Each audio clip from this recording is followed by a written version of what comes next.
Afgelopen nacht zijn we Jaap Buys verloren. Jij kent Jaap Buys. Ja, ik zou je vertellen en ik krijg nu kippenvel acuut in één keer.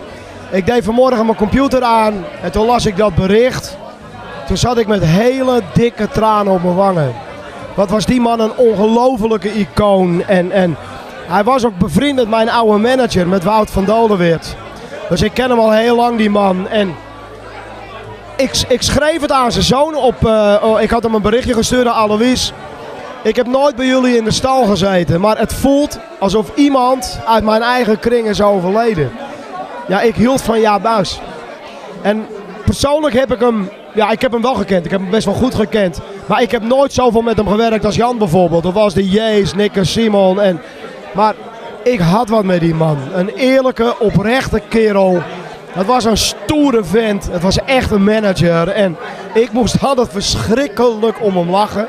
Helemaal met Jan samen. En ja, het is echt waar. Er is een icoon weg. Een van de allergrootste muziekmensen uit Nederland is echt nu overleden. Die man heeft zo verschrikkelijk veel betekend voor onze industrie. Hè?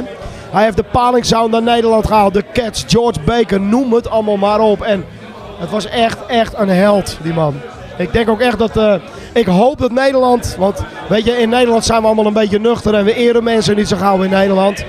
Maar ik denk dat we deze man best wel heel even op een voetstuk mogen zetten. Dat is een fantastische vent. Ik proost op hem, want hij hield zelf aan een wijntje. Jaap, het gaat je goed boven. Doe Woutje de groeten van me. Doei.